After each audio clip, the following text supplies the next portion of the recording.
What's happening, everybody? Appreciate you guys checking in with us on a Wednesday. We're about to break down some game film. We're going to dive into this thing. Obviously, a lot of talks are about Geno. I got all the interceptions. We're going to break down basically the turnovers that we had. The defense did their thing. I'll be dead honest with you, kind of definitely in that first half. As we're going to break that down, I'll give you just kind of my real quick takes from breaking down and watching the entire game film. But we're going to look at Jeanty's runs, kind of look at what the common denominator was. A lot of people are still talking about the offensive line, if they did well, if they still need a lot of work. We're going to break it down, and we're going to show you definitely the ups and downs, the good, the bad, the ugly, and all that. And if we can kind of get through this at the tail end, we'll talk about what everybody wants to talk about, is not only the field goal. We're definitely going to break down that field goal and just what everybody's been kind of chirping about, but we're going to talk about Gino Smith and the Kenny Pickett talk, but also we have confirmation that because Colt Miller is put on the IR, we got a Stone Forsythe sighting probably for the next couple weeks until 4 at least until he shows us what he showed in preseason and all of last year, and we might see a Charles Grant signing. I don't know what to tell you. So but we're going to definitely break down some film, get into it, man. But I appreciate everybody. I'm going to get to you in just a second. But before we do, if you can, definitely hit that like button, subscribe, turn on those notifications. We do a sub-only chat just to show our appreciation to all of our subscribers. So hit that sub button, double tap that screen. We definitely appreciate it. But let me say what's up to my guy, Chris, with Protect the Shield. Go check him out. He ain't going to be with us because he's living his good life. Yeah. He's heading his ass off to a vacation. Yeah. So shout out to him, man. Hopefully he enjoys it, deserves it. But you got myself, 805 Raiders, as well as Severe. We're going to rock out with you guys today, man. Severe, what's going on? Oh, man, nothing much saying. Same old, man. The Parlay King is enjoying the fruits of his labors, man. He's living it up, man. So shout out to Chris. But, yeah, man, ready to get into this film, man, and kind of, analyze kind of some of the stuff we saw on broadcast. See what it looks like, under the microscope of that All-22. Yeah, because, look, we all know film don't lie. There's the good, the bad, the ugly, and we're going to kind of point it all out. There was definitely some good with the offensive line. There were obviously some plays that we struggled to convert on, especially that fourth and short. That fourth and short was just nasty. But it's really, we're going to try to figure out, okay, where was the problem? What was the true problem and all of that? And so we'll break that thing down. But at the tail end, we're definitely going to break down that field goal and just kind of give you my take. I got about 4 different clips to kind of show you, just to kind of give you a sense of what the tell really is, and at the same time, what Jonah Lau's responsibility really was, and was it on him? Because there's a lot of people that are kind of blaming him, so we'll kind of break that thing down as well. So we definitely appreciate everybody tapping in with us. And at the very end, we might try to get some topics in, but as you guys know, as we break down this game film, if you can, hit that hashtag Raiders. If you have a comment or a question, it catches my eye. It's hard to kind of break this thing down and also manage the chat, but I definitely want to give a shout out to you guys if you guys do have a question or a comment to it. But let's say what's up to the chat. Jason, what's going on, man? I appreciate you rocking with us. Chewy, what's going on, man? So when's the first mock? Man, I'm telling you. I was just when Severe came on and we were kind of backstage, I was like, man, it feels like we should be in week 12, week 13 at this point. It feels like it's already been a roller coaster of a goddamn season. And for everybody that comes in and rocks with us, we appreciate it because you guys are definitely the real ones. Right. When shit starts to go downhill. So, but Chewy, man, appreciate you rocking. What up, Yaya? What's happening? What up, Loon? Appreciate you rolling with us. Sun Goddess, what's happening? Good seeing you. Myra in the building. Hey, he's on vacation. He said he might be able to pop in here, but he's prepping. I'm sure he's already in vacation mode. So, for sure. You already know. Yeah, exactly. What up, Anoon? What's happening? Art Wright, appreciate you popping in. Rick Rock, what's good? We got pigs in the building as well. Appreciate y'all. Appreciate everybody. Double tap that screen if you can. Just kind of let us know that you're here. And if you are new to any of the channels, hit that hashtag new one just so we know you're new. You hit that sub button just so we can show the appreciation. But again, we do a sub-only chat to show our appreciation to all of our subscribers. So appreciate everybody. Shoot, don't got a lot of time. let's jump into this thing. Let's break this thing down. Oh, but gotta say what's up to our guy, Raider My Hawaii. guy. Yes, sir. Gotta say what's up. What's happening, man? Appreciate you. All right. Remember, we go defense to offense. We're gonna go defense first. We go from the start of the game to the end of the game in that order. So we're gonna break down defense, then we're gonna break down the offensive side, and then we'll take a look at that field goal and get everybody's take on that. So let's go ahead and share the screen. Let me set this thing up. Make sure I do it right. Bang. All right. So first up, let's take a look at. Look, the one thing I will say is, if it wasn't for the turnovers, if it wasn't for that weird, actually, no, my bad. We're down below. Bang. If it wasn't for the turnovers in the first half and really opening up the second half, and if it wasn't for that weird attempt on 4th and 1, I don't know why you go for it on 4th and 1 on our own 40. Like it just that game. Yeah. That was like a year one Dan Campbell move. Yeah. Like it was just like you're just trying to prove something for some weird reason. And if you take away some of that, the defense only gave up 3 points in that first half. The defense definitely balled out. If you don't give them good field position, the defense probably only put up give up 3 points, and they balled that first half. So, what up, Bart? What's going on, man? Appreciate y'all. So let's do this. First one, Landon Roberts. Sitting here right in the middle, I'll tell you, man. As I'm going through the film, and I didn't clip this one play, but I feel like between Landon Roberts, Jermaine Pratt, Devin White, and Jamal Adams, these guys are having fun playing linebacker together. Oh yeah. There was a couple plays where Caleb Williams would throw the football, was incomplete to like a receiver in the flats, and it was basically at the feet of the receiver. You had two linebackers about to close, and I'll tell you, you had a Landon Roberts and Devin White look at each other, and just they gave each other this point at each other like one of us was about to take that kid's head off. They're having fun because they're just flying. So I love to see it. But this is Landon Roberts, man, right here in the middle, kind of coming downhill with a solid tackle for loss. You got to love just the aggressiveness. He sees it, comes downhill. Yeah. That's how you play it. Oh, yeah. I think that was their first play of the game, right? Yeah, I remember Adam Butler whipped somebody on this play bad, too. Yeah, he comes back. They came up. And ironically, we talked about it last game. Yeah, he beat the right tackle like a drum. But I remember we talked about it last game. This first play of the game, notice who's not out there. Who isn't out there? No Kuntz. So they came out in that big package, and that's what they, we peeped like down the stretch of that Commanders game. That's what they started coming out in to have a little bit more, be a little more stout against the run. It looks like they started this game out, in that package. Yep. And that was one of the things, we all mentioned. I mentioned it. I went live before the game. Is if they come on these double tight end sets, and they start motioning to kind of heavy sets, unbalanced lines. Like, Kuntz was just he's undersized. If they come after him and double team him, but I will say this was Kuntz's kind of coming out party. He actually had a hell of a game. There's one play that he didn't do a good job of setting the edge, but again, he's basically getting double teamed offline scrimmage. So it was a hard fight for him. But for the most part, this kind of was his coming out game, and I definitely got some clips to kind of showcase. But Landon Roberts doing a good job. Again, like I've always said, linebackers got to have vision like running backs. You got to be able to see it, the hole open, you fill it, and you do your part as a linebacker. Now, again, as much as I say it all the time, we'll show you the good, the bad, the ugly, and the majority of the time, it is just good to ugly with Booker, with Thomas Booker. But this is the first time I've ever seen him actually try to make a little bit of a move off the line of scrimmage, and it showed. He did a damn good job. I showed the end zone view on this. He actually crosses the center's face. I believe he actually gets this guard, but does a hell of a job. It's a move off line of scrimmage, which I haven't seen before. Out of all preseason games, nothing. Yeah. He actually tried to rip through instead of just a pure bull rush.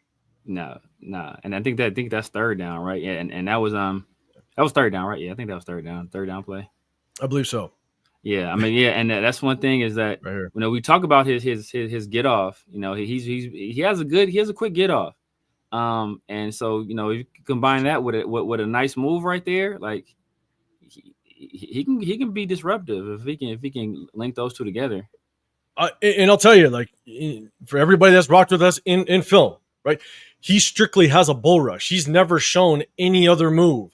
And the thing is he has no secondary move. He doesn't fight off the bull rush, which he gets stuck and stalemated a lot of the times. You're not going to move him backwards, but he gets stuck. But this is the first time. I was like, oh, shit. We got ourselves a little bit of a rip move. Exactly. So I'll take it. It took him to week 4, but I'll take it. I'll take it. He been working with Adam. Yeah, a little bit. Man, I'll take it again. I'll run it through one more time. We'll get to the next play. But if we see more of this I think is going to help him continue to kind of just be solid in that rotation, because they definitely rotated our interior defensive lineman this week. That's a quick first move. I'll take it. Yeah, it is. Good hustle to get back, and if that, to be able to just get on that football. So again, I'll take it. If I see more of it, I will show it without question. Definitely. All right, here's Max tackle for loss, man. The thing is with Max, did a hell of a job of just really starting to come out and play early, not waiting for the fourth quarter or garbage time to actually do something. Started his play out early. Gotta love it. He's here at the top of the screen. Remember, guys, if you can, hit that hashtag Raiders. If you got a comment, question, I'll do my best to bring it up on the screen. At the top of the screen here, just a hell of a quick move off the line of scrimmage. Yeah, nice. You're not going to beat that. Nobody can do on that one. Yeah, at the top right here in front of I think it's Cole Kmet.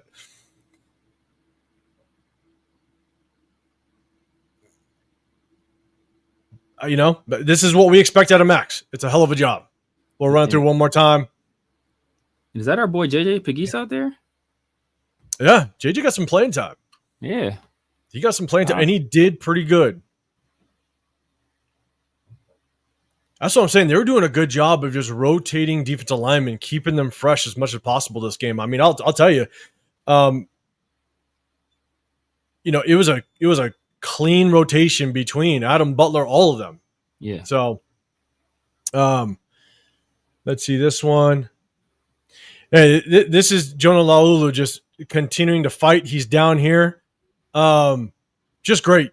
Just great get off, great penetration into the backfield. Oh, nice. Manhandling his man. Doesn't make the play, but to influence that way, I love seeing it. Hey, I like seeing Caillou getting in on that too. He's right here, right in front, right in the gap of 70. Oh yeah, you're trying to block him with a tight end. It's a good night. But Laulu, man, he was. I'll tell you right now, he was all over the place this game with just his hustle. He wasn't always necessarily making plays in the backfield, but man, his hustle was all over the place, chasing down Caleb Williams, hustling to the football. He's earning himself a spot on the football field. No, definitely. And you see on this play, as you talked about, Thomas Booker, he doesn't win quickly. He doesn't win at all. And you see it a lot. Yeah. Yeah. Yeah, he gets stalemated a lot. He's right here. Yeah. Man, just get that second move going. Yeah. So this one, all right, let's see. This one's on Jermaine Pratt. He's just got to do a better job of staying home. He's down here at the bottom of the screen. Sorry, does a good job. My bad. I'm looking at my notes. Let me go back so I can kind of correct myself. He's down here. Yeah. Good job. Stay home. Play goes away. He waits for anything coming back. It's just good disciplined football. Yeah. And we'll see later on somebody else not do a good. Well, I don't know if you clipped that play, but there's another player that didn't do a good job in that situation. I think I did. He's here at the top of the screen, or sorry, to the left of the screen. Nice. I mean, it's just good, disciplined football. He's able to kind of get lateral, get to the sideline with enough time and room to square up. It just makes a solid play. Yeah. Just gotta love seeing good, disciplined football, especially on the back. I think that was that a designed run? Let me see. So I'm trying to look at where the offensive lineman is, right? 70?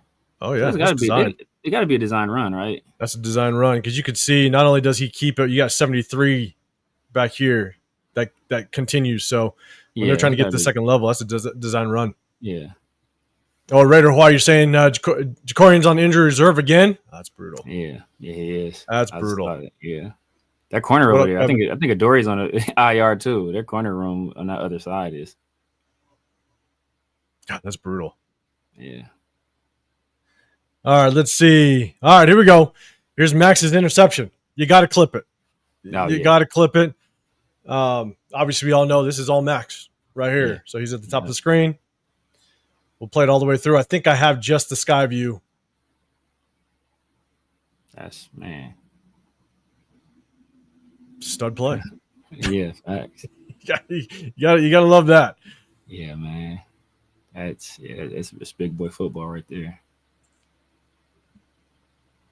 Hands up, right place, right time. Ball just kind of comes down in the breadbasket, and you make yourself a play. So, hell of a job by Max. Again, it's just a combination of all the plays that he made in this first half and the rest of the game. But did a hell of a job. And look, here's Kuhn starting to wake up a little bit. Starting to wake up. Chew, I see you with that hashtag Raiders saying he wanted a touchdown. Oh yeah, he did. He wanted to show off that athleticism. That's what he wanted to do. You can just see. Bad. Yeah, he wanted one bad. So this is just a combination of what Kuntz is kind of doing. You see him at the top of the screen, and I got a couple plays. He's just doing a good job. We're starting to see the Kuntz that we may have saw towards the tail end. So it's just a good bull rush into the quarterback.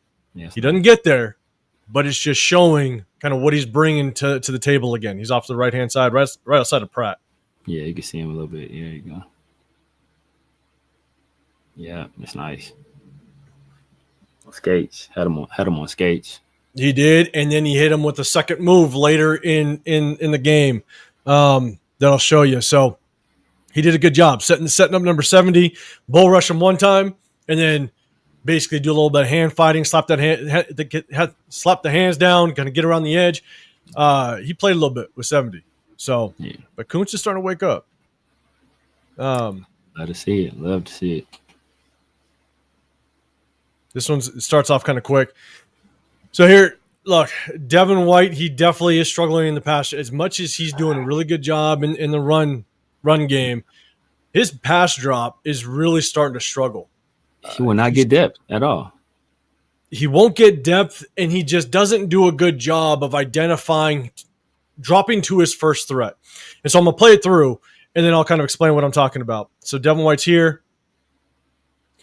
He's just kind of drifting in space. He's got to identify where his nearest threat is as a receiver. I'll play it one more time again. He's right here. I'll play it one more time all the way through, and then I'll kind of pinpoint something. And so if I go back and I freeze it, right? Let me go right about here. So you already have a defender down here, so you don't have to fully commit to this flat route, and you always want to attach yourself to the deepest threat in your zone. And right now, he's got to be in line with this receiver. He's got to identify him. He's got to see him. But he's more worried about this flat receiver when we already have a defender down here. I believe this is Snowden. Yeah. And so he's already committing down to this flat defender, which you gotta attach to the deepest threat. Now, I want to show you how a linebacker is supposed to drop to their nearest threat. Watch Landon Roberts. He identifies, he check steps to the run. He identifies pass. Watch him turn his shoulders, and he bails. He turns, and he bails. So he's trying to get to his spot. Yeah. He's doing a very good job. His eyes are to the inside to see where's that first threat coming from. This is what I want to see out of Devin White. Devin White, check to run. You identify pass, turn those, drop to the inside receiver. Yeah. Drop and get depth. Devin White should be here. Yeah. But he's just lazy to his drop. And you see it throughout the entire game. If he opens up his hips and gets his drop, he will see that receiver starting to sit in that curl zone. Yeah. Just doesn't get depth. Yeah, and he has the athleticism to, if he needs to come up and make a play, he has the kind of speed where he can get up there and make a play. Yep. And it's just if you have a threat to your side, if you identify and if you can open, if you have a threat, right? You have your inside receiver. That's Landon Roberts. I'm sorry, Devin White's first threat. You can open your shoulders and bail to that threat. Yeah. But he just doesn't do it. Yeah. Get depth, get in the passing lane. Like you said, as soon as you checks run and it's not there, we bail to that next threat. Yep. And he just doesn't get his shoulders turned. He's too worried about the flat defender, which we already have a defender sitting there. So, unfortunately, again, you see it 2-3 times a game, and we've seen it in the preseason. We've seen it in the first couple games. So, he's just got to get better at just his pass defense. All right, I got to put it up here. Our boy Tyree getting himself a sack. Unblocked champion. Unblocked champion, I'm telling you. But I'm gonna give him his flowers. You got to. So here's Tyree down here. I'm gonna play it all the way through. I got the end zone view so we can see it. Well, now look like he got a little contact on that one. He got there, but here's the thing. We'll look at the end zone view. It's more about the offensive lineman just letting him go. Yeah. So you'll see him tie up with the guard. Guard's got him all day, and the guard's just like, "No, I'm gonna let you go." Oh yeah, wow. Oh man. And this is what's tough is Tyree's not, he's just the bull rush. 73 decides to let him go pick up the blitzing linebacker, which I don't know why. Yeah. And they left Max alone too, it looks like. Did they leave Max alone? Yeah. Yeah. Kind of. They chipped him with the tight end. They were chipping with the tight end. And maybe they're trying to let the left tackle recover, but the left tackle, he started worrying about the blitzer too. Yeah. You try to get back to him, but like Tyree, look, you got the sack, you chopped, you're putting one on the stat line. But that's more of a mistake by 73 than Tyree actually earning and working his way to a sack. So, unblocked Hall of Famer. Look, I love the enthusiasm though. Hey, him and Dev, man, go ahead, celebrate with the young fella. And so Space Beast, what's going on, man? I see what's happening. What up, Raiders Food Chris? What's going on? Jeff, I see you. What's happening? I appreciate all chopping in with us. Make sure you guys double tap that screen, man. If you can, definitely just hit that like button. We appreciate it. All right, here's Devin Booker. All right, we showed one where Devin Booker showed, hey, he showed a second move. I'll take it without question. But here's the problem with Devin Booker a lot is he's just not. He just doesn't flash with his feet is all. He's not very quick, and this is kind of where you get caught up in these zone runs. He's late on it. 73 is able to hook him because Booker just doesn't have good feet, doesn't have quick enough feet, doesn't have quick enough awareness and reaction to the lineman in front of him, and it creates running lanes. Now the running back Swift didn't hit the running lane here, but we've seen it get exposed in the past. You just see Booker get hooked instantly. Automatically, which creates separation between him and Adam Butler, and it just creates that running lane. Landon Roberts overruns it. Yeah. Devin White's late to kind of get there. I'll show the end zone view. So you got Booker here, and again, we saw it all through preseason. We saw it the first few games when they try to when they try to hit Booker with a zone run. He's just so late to react, and it just creates running lanes. I'll pause it on the running lane.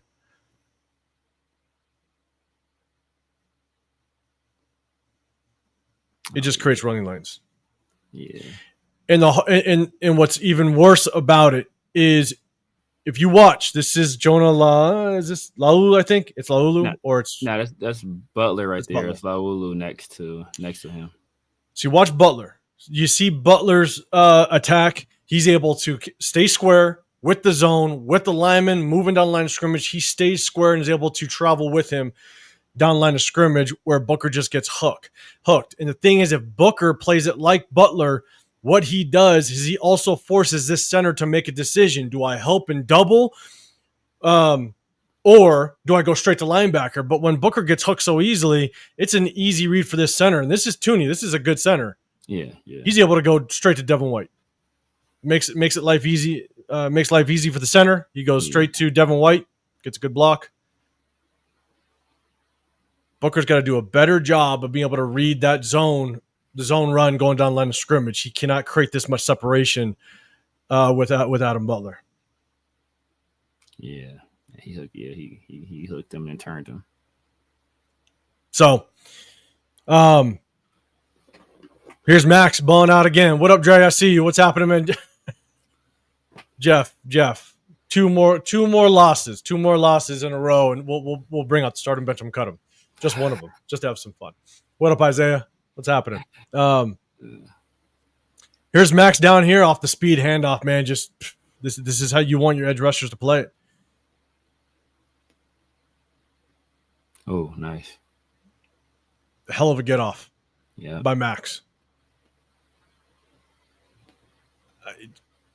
Not a whole lot you can say about just the awareness, the quickness. That's nasty.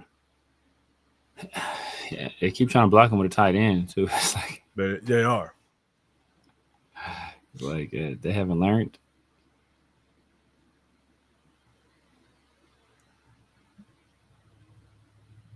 Yeah. So you just gotta love it. He's doing it early in the game.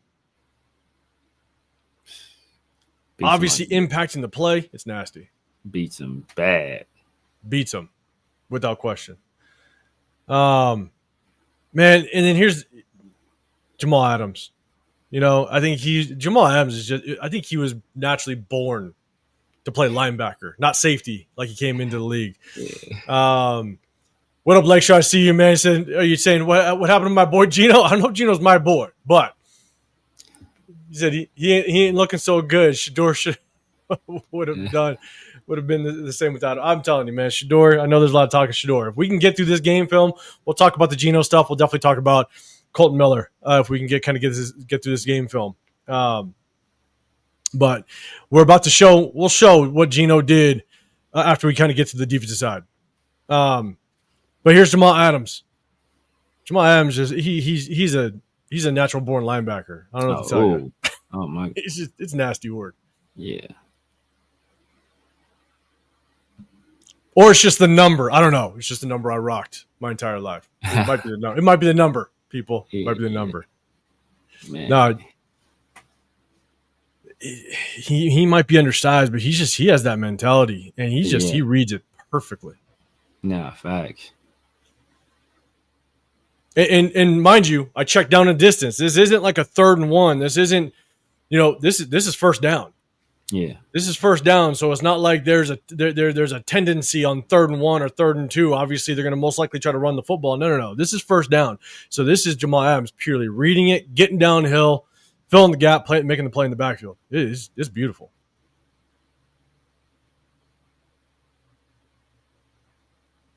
So gotta love seeing it.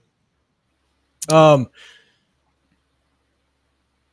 damn good play. Again, Devin White doing a good job in the run game. Got to tighten things up in the pass, but he's right here on the down on the bottom side of the screen. Plays downhill, comes from the backside to make a play. Oh, nice.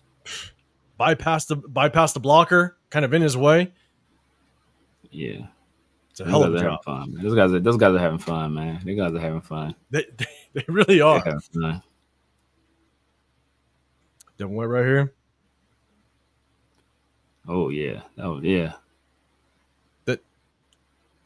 That's just a hell of a job. Again, to bypass the blocker a little bit, sidestep him, kind of get out the way, and still maintain your eyes on the ball carrier. Is that Cole Kmet? Cole Kmet is having a rough day at the office, man. I know. He's having a rough day at the office. What up, Bueno? What's happening, man? I see you. Machiavelli in the building. What's going on? My dog, Mike. Yeah, it's just hell of a job, man. Devin White get downhill, bypass it. Yes, yeah. Like he was, I don't know if that was by design or like Komet almost ran like a counter. where he was like he started going to Yeah. then he curls back or back, and maybe he identified the threat coming from that side, but yeah, it's just a hell of a job by Devin White. Yeah, strange. I've seen it before. Tight end comes down. He'll start out to his left and then bend back to kick out. Yeah. Which he's supposed to. But I think he might have got caught up seeing two guys come at the same time. Yeah. You try to figure out who the hell do I pick up? But typically you want to pick up the guy closest to the line of scrimmage. Yeah. Most dangerous man in that situation. Like, because it looks like if he can get a clean block on Dev, I mean that might be a nice little game. Yeah. What up, Diesel? What's going on, man? All right. So again, good job by Devin White. And good guys, once we go through defense, we're going to go through offense, all the turnovers, the good runs, kind of point that thing out. Then we're going to look at the field goal towards the tail end. What up, Alcam? What's happening? All right, let's see. All right. Again, like I was saying, Kuntz is waking up. I think he's starting to feel it. Kuntz is at the top of the screen.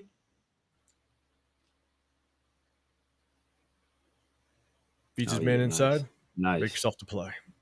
Nice. This is what we saw in 2023. Yep. Right here to the right of the screen. Just does a hell of a job. Yeah, nice little arm over move. Yep. Fighting side was still maintaining the edge, still maintaining his outside leverage. Yeah, Coach Bellin. You got, Butler. Yeah, Butler. Yeah. Oh my goodness. That's Butler. I'm telling you, until you actually break down the game film, sometimes you don't see him in the game and what he actually does. Yeah. But when you break down the game film, you're just like, there's 3 or 4 times where Butler's just beating the absolute piss out of the man next to him or in front of him.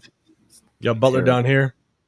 He's too quick for that dude, man. That dude don't know what to do with it. Look at him. Oh my goodness.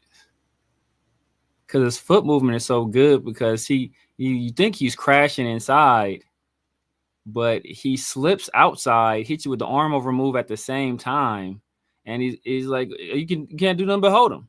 You can't do nothing but hold him. Can't. And he does that at least once or twice a game, and just does work on the interior. But again, to kind of point out Kuntz, man, he's waking up, man. This is 2023 Kuntz, and this is what we knew he could do. Yeah. So gotta love seeing it. All right, so remember, guys, this one's gonna look a little weird because I got to move the camera. And again, we're going in this vertical format. We got to zoom in on some of these plays so YouTube doesn't decide to demonetize us and take us off. But here's the thing: is this is the touchdown that Caleb Williams threw, and I'm gonna move the view a little bit, and I'm gonna try to pause it so Caleb kind of just hits kind of a skinny post seam route on the left-hand side. But here's the thing. This is a 3rd and 11. 3rd and 11, 3rd and 12. And is that Chin? So you got Chin, you got Isaiah Polamau. Yeah. Caleb Williams, pick your poison. You got Roman Dudunze down here. And you got what's his face? Number 2. DJ Moore. Bro, you could have picked your poison. So here's the thing. Is this goes back to, I'm going to try to rewind it just in time. Yeah, this is perfect. All right. You got 2 vertical threats with the safety sitting outside. Yeah. I don't know if this is an actual design defensive play call because it's 3rd and 11. These safeties are flat-footing the read, which means they are not getting their back pedal right out the box, which tells me that the safeties are guarding the first down. They're guarding the sticks. Yeah. They're not getting into their back pedal. They're not trying to get depth. And so is this a designed defensive play call to where these safeties are sitting on any curl routes, any deep dig routes, and the corners are – because, look, the corners are bailing. They're bailing hard. Yeah. and the safety stayed flat-footed. Yeah. So I don't know if this is a design call by Patrick Graham. Because again, I'll go back, and you got two verticals, and both safeties are basically flat-footing the read, and they're not getting into their back pedals. They're literally sitting on the first down line. Yeah. I mean, typically, because there's technically no underneath threat, they should get depth. They should get depth, right? Yeah, that's what they should. But again, I just don't know what the call is. It's weird that both of them flat-footed the read. Is the situation did the two verticals confuse them? Maybe. I don't know, because you can see both. Like if you look at Jeremy Chin lets this vertical route pass him with his eyes still down into the shallow. If there's no shallow threat, which there wasn't, typically you should just get depth. Yeah. And continue to drop with depth. And the one thing I also looked at was, if you look at it, it's basically a zone. So but we're bringing pressure. You got guys coming. Yeah. So they're expecting, whenever you bring pressure, but you're still dropping into a zone, you're expecting Caleb Williams to hit a hot route. And I think that's what these safeties were looking for. They're expecting Caleb Williams to hit just a simple hot route. But the problem is he had just enough time to hit this seam. And I'll run it one more time through. You got a shallow route coming across. The only thing I will say is Isaiah Did Paul. They go max protect? Did they max protect there? And there's only 3 routes. Okay, so they max. So they maybe anticipated the pressure coming, and then they max protected. And so the only thing is, because there isn't enough of a shallow route that has enough depth. I mean, Isaiah should be able to get depth and drift into a little bit of an inside route lane. Yeah. So, ultimately, I put it on Isaiah. Yeah. But because we brought pressure, I think Patrick Graham was assuming they're going to try to hit a hot route before the sticks, and then you rally. Yeah. But you got to get Isaiah. I mean, there's no threat underneath. You got a shallow going to Jermaine Pratt. In my opinion, Isaiah, even though you're flat from the read, get depth and try to just close in on this seam route or this skinny post, basically. I just don't like the play call. I hate the defensive play call. Yeah. In my opinion. I can see why they do, because it's 3rd and long. So you want them to have to throw short, not give them enough time. But it looked like they were just ready for it. Yeah. And again, if it's me, you bring all that pressure. Yeah, you're thinking they're probably going to hit a hot route, but it's just, I don't like the play call overall. But again, I would put it on Isaiah, because I think he needs to get depth and be able to shade to that nearest threat, which was that seam route that Caleb went for a touchdown. Or at least, simulate pressure right there. Don't send the house, or simulate him. Give him something to think about. Yeah. Let's see. Isaiah, I think he's playing out of position. I think are you talking about Isaiah? Space Beast. You're saying wrong. Isaiah, Rick Rock, bad safety coverage, and also bad read on the safety position. Yeah. Yeah. It's I used to kind of say poor recognition. You got to see, once there's no threats underneath, you got to start getting depth at that point. Yeah.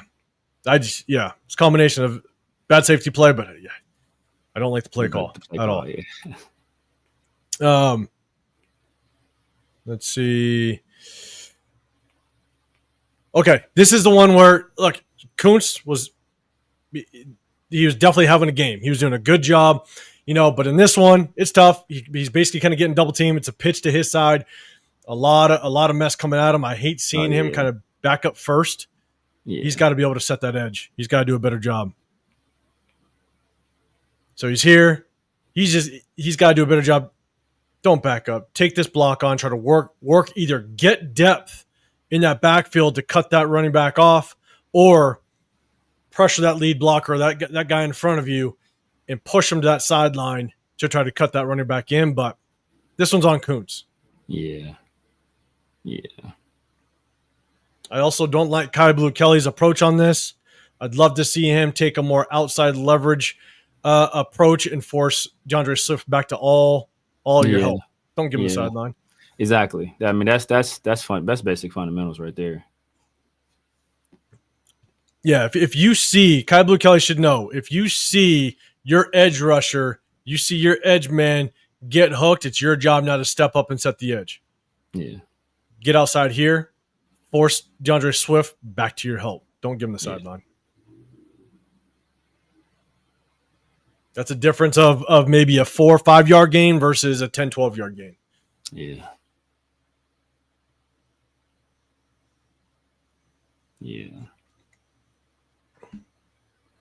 So, all right, let's see. Okay, we got 4 more defensive plays, and we're jumping over the offense. What everybody wants to take a look at. I want to point this one out because you got Stokes. Now, Stokes got hurt a little bit, but it looks like I think he's practicing today, so I think he's going to be good for the game. This is third down. This is about 3rd and 7, I believe. And I'll tell you right now, if I'm an offensive coordinator and I'm reviewing this game film, I'm going to be picking on Stokes next game. And so if we see this, it was about a 3rd and 7. It's a cover 2. Isaiah Pola-Mao comes up and makes a good play. But Isaiah Pola-Mao is the only safety. He's the only safety on top. It's 3rd and 7. Watch Stokes. And you watch, I think this is Montague. Montague? The running back. The running back. Monangai. Yeah, Monangai. I get the ball's already out, but I'll tell you right now, Eric Stokes' eyes are just peeled in that backfield.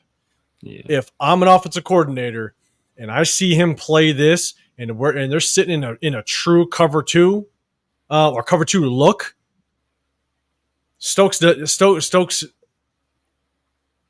you're going to get beat. Yeah. So I'm just showing this to where I'll tell you right now, if Stokes gets beat on a 3rd and 5, don't say I didn't tell you. Don't be surprised. He plays this in a way that it's just like, I'm surprised. This was I think 3rd quarter, and they never went back to it. So I'm just pointing it out. We'll see. We'll see if he gets caught next game or in the upcoming games. This one, again, is Booker, right? That very first play we showed with Booker, good first initial move, and it actually showed something more than just a pass rush, right? This one, he's just got to do a better job of staying in the lanes. This is actually what set up Chicago to be able to get within the field goal range. Caleb Williams rips off about a 13, 14-yard to get in field goal range. You got Thomas Booker here. He's just got to do a better job of staying in his lane. Yeah. I got the end zone view. He's got to get off blocks. You can make a move inside. That's fine. He works his way inside. That's fine. Now start to work yourself back out. Start to work yourself back out to kind of close off a lane. And he jumped further outside. In the last second. Oh, I remember the guy yanked him, but it looked like he jumped further outside. Look, see, he does like a little hop step right there. Yeah. Just got to do a better job. Just maintain that pass rush lane. Don't give such a massive running lane for a guy like Caleb Williams, which is a mobile quarterback. Work your way back outside. But he just doesn't have the hands. He doesn't have the hand work. He gets stalemated way too much. Yeah. So, all right, 2 more. Man, Devin White again. Devin White, damn good. Tackle for loss. Pause it real quick. He's sitting right here. He actually scrapes down the line of scrimmage. Damn good play. Got to work on that pass block or pass protection. But man, when he sees it, he flies. He's right here.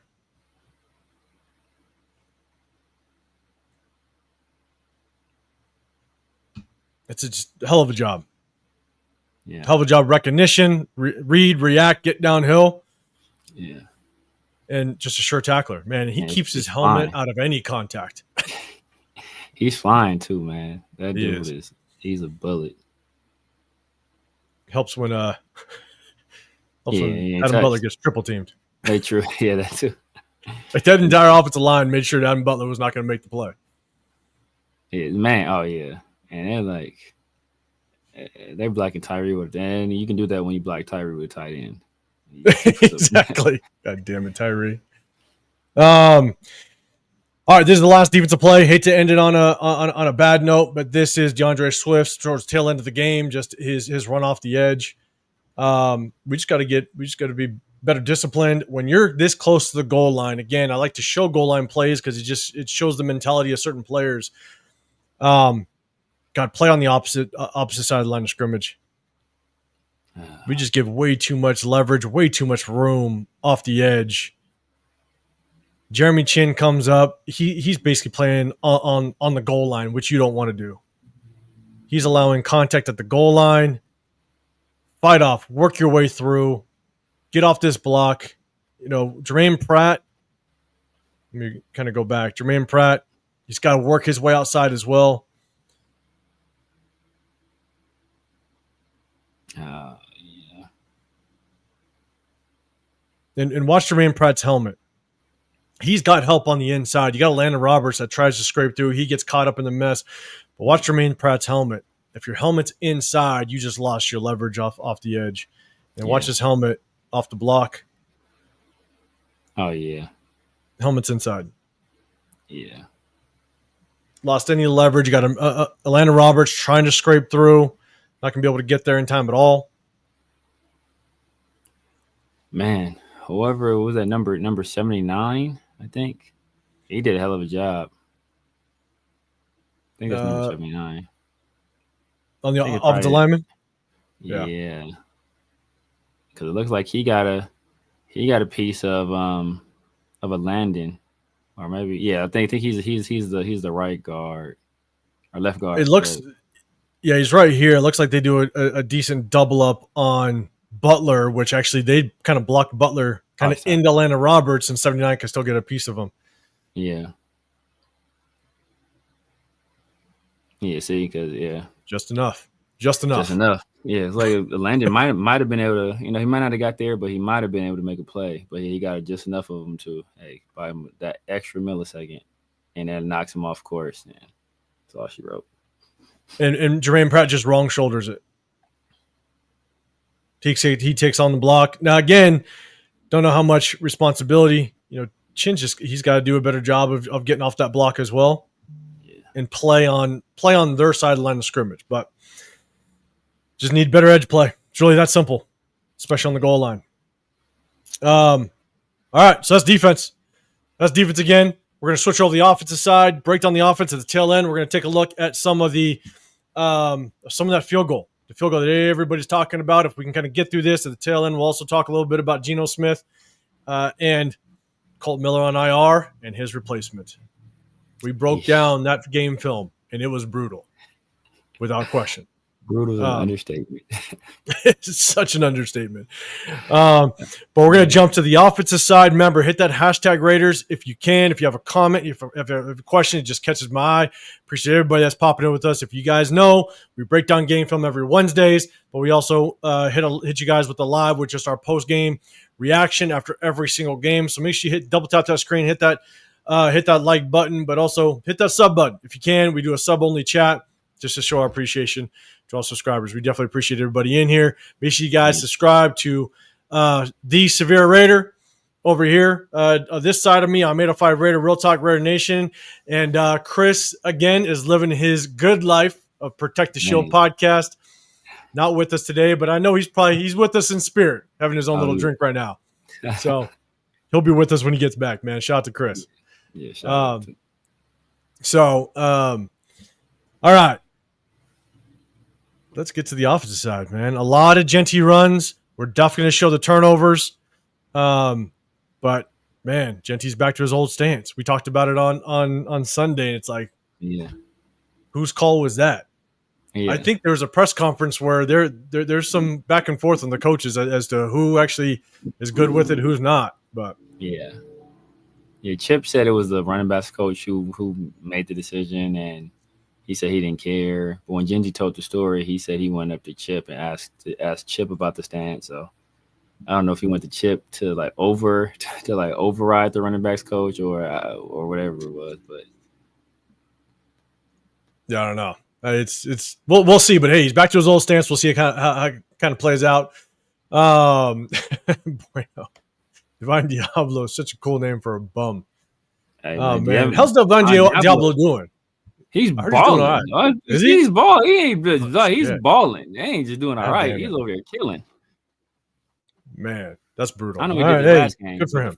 First 3 weeks, he was killing. I think he's like one of the highest rated linebackers according to PFF. Hey, good for him. Good for him. Let him do his thing. As long as it ain't against us.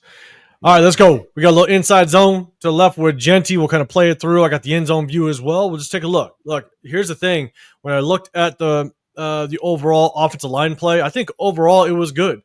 The one thing I will say, and I've said it before, as much as I'm a massive fan of Meredith, if Meredith goes up against someone that is a load to deal with, he's going to have some trouble, and it showed. I looked up number 97. Bro's 350 plus pounds. And what makes it even worse is he's 6'1", so he's got the leverage as well. And so leverage plus just the size. Meredith is not a big offensive lineman. He's going to beat you with technique. He's not going to beat you with strength. And so it was a long day. I think overall Meredith did well, but he definitely had plays where he struggled. I'm not going to sugarcoat it. Yeah. But also, whenever it looks like the blocking was rough, please look at the tight ends.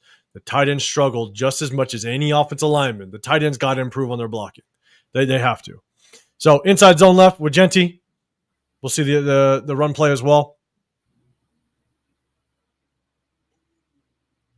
We'll take a look at the end zone view. And I'll run all the way through, and I'll go back. But here's the thing, man. There were 5-6 runs where Jeanty wasn't touched until 5-6 yards downfield. That's all offensive line. Yeah, definitely. Like this run, he doesn't get touched till he's like a good 7 yards downfield. This is just a hell of a job. I mean, the offensive line did 95% of the time they did a damn good job. That's the first time somebody touched him. Yeah, like an undrafted free agent can run through that. I'm just throwing that out there. Space Beast, man, I see your super chat. I appreciate you. Skip every play Geno was in. Asking for a friend. I know it's going to be rough, and I'm going to point out some things too. It's going to be rough, but I appreciate you throwing a super chat out there, man. So let's take a look at the offensive line. I'll kind of pause it. Great job. Again, Jeanty not touched after 4 or 5 yards. That's all offensive line play. You look, hat on a hat. Great double team by both JPJ and Meredith. DJ Glaze doing a good job. 44 kind of takes himself out of the play a little bit. Isn't able to scrape over in time, but they do a hell of a job on number 97, kind of getting him out of the hole, getting depth with him so it blocks out the linebackers. Yeah, that's a big boy. He's a big boy, man. He's a big boy, man. Yeah, I will say I think that was Tremaine Edmonds. That dude, or Tremaine Edmonds. That dude was an athlete, man. To run to come backside and run that dude down like that. Yeah. At linebacker, he's a hell of an athlete, man. Tremaine Edmonds, he had a good game too. Watching the game film, he had a good game. But you look at the way that both Meredith and JPJ, they're able to actually get 97. They get depth with 97 to run him into linebackers. So it's just a hell of a double team by these two. Yeah. Great work. They attack both shoulders, take out 44 with the block. I mean, it's a hell of a job by the offensive line. Nice. Parham almost got caught with his hand in the cookie jar, it looks like. Yeah. A little split zone action. I think what really screwed this one up was it's actually the motion with Jacoby. So you see the motion with Jacoby, you got the defender go with them. they kind of run into each other, and it kind of mixed up the blocking scheme with these guys. Oh, yeah. They didn't know who to take. Yeah. They didn't know who to take, unfortunately. And so I think it just mixed it up. I don't like the fact that, again, it could be just a little bit of a tell. I'm going to go back real quick, but as soon as the motion happened, what does 44 do? He just knows he's going. Yeah. So that's just good coaching. That's good. That's good recognition. That could be a teller tendency with Chip Kelly in the run game. Yes, probably something they saw on film. But with the motion at the snap, they get a little mixed up. I think it screwed up the blocking scheme a little bit. Yeah, but which is tough. Yeah. Which is tough. What up, Jason? What's going on? What up, DJ? Appreciate y'all. Not sure in the building. What's happening, man? All right, let's see. All right, just want to say what's up to everybody. I appreciate everybody rocking with us. What? They said Jeff could run through that. God damn it, Jason. All right, here we go. Who is it? Space Beast? Close your eyes. I think it was Space Beast. We got Geno. Okay, so again, I got to zoom in, but we're going to kind of show just kind of the action with this safety right here. Byard. I'm telling you, it's tough. You'll see the routes develop. You see him. He's just sitting on any dig route coming his way. And Geno just does not see the safety sitting. Yeah. See. Oh, so this is a play I was talking about. I thought it was flood, but it looks like it's wide cross. But if you peep, like it's like a 3-by-0, and they have Brock out there, but they have like no vertical threat to that side. So Brock runs like a little shallow drag, and then obviously Trey Tucker is on the deep over route, and then Thornton's on like the clear out route, and then Jacoby's running that deep dig. But since there's no backside threat, that corner over there, he just takes Tucker. So that leaves Bayard, the other DB has Tucker, and that leaves Bayard to just, he's kind of freelancing at that point. I'll go back again. You got basically safety bail on top. So they got he's going to basically bail with Thornton. The thing is, this backside corner, I believe this is the backside corner, he's got no threat to his side because you got Brock on a drag. Yep. So this guy's got any crosser coming his way. Yep. And he's just Bayard free. He's like, all right. He's just baiting Geno. He's like, I dare you. God, it's brutal. That was a nice catch. That was a nice catch, too. Bro, and I'll tell you that, and I have it, that interception by the defender at the beginning of the second half, that's a nasty pick. Not a good throw by Geno at all, but that pick is nasty. But yeah, they just played this perfectly. And here's the thing is, they knew this was a route combination we like to run.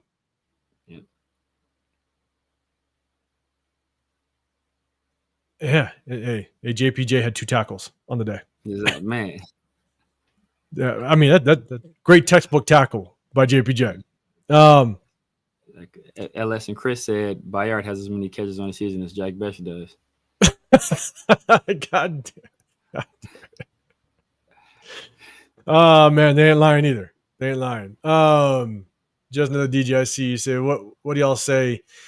Would y'all say this is a spacing issue? But because I think it is. It's a. Let me go back to it. I'm not so sure that it's a spacing issue. You typically would want to run that trips to the wide side, but you can see we're running it to the boundary. Yeah. So we're basically on the hash that's closest to the sideline, and we're running basically a 3-by-1 to the boundary side, which is automatically going to condense everything a little bit. And so you're making it easier on the safety to be able to jump the dig route by Jacoby because he's on the short side of the field. If you ran this to the wide side, that means that safety is gonna it's going to be a longer distance for that safety to cover to get to that potential dig route. Yeah. And so, in theory, the spacing isn't great. So, DJ, I'll definitely throw that out to you. The spacing is not great, especially given the fact that you're running it to the short side of the field. It's just a horrible read by Geno. It's just bad. It's a horrible read. Yeah. So it's tough. All right, another Jeanty run. So you got Ian Thomas. Like we ran this quite a bit, where we would line up out wide, and then we bring everybody back in. We're bringing everybody in the box. We're running more, just kind of at a tight formations. Yeah. But this one, you got Ian Thomas. He's just not able to handle Vontez Sweat. Yeah. He's not able to do it, unfortunately. Vontez Sweat, man, he's a big boy. You got Ian Thomas that motions down. Kind of not able to handle it. I'll go back up to the sky view in a second. Yeah, he handles it. Yep. And here's the thing. There are moments on this game film where Jeanty, I'm really starting to question just Jeanty's overall vision. Because even on runs, man, there's holes in other areas that he's just cutting into defenders. He's not using his blocks. This one's a good cut. This is the only place he could have gone. Yeah. But there's examples, and we've shown them in the past, of Jeanty's vision. It's tough. We'll show it. But on this one, Ian Thomas just can't handle Vontez Sweat. Yeah, he makes the right read right there, and then yeah, that's rough. Yeah. There could have been a chance for Jeanty to kind of cut this thing outside a little bit, but that's not necessarily. It's hard.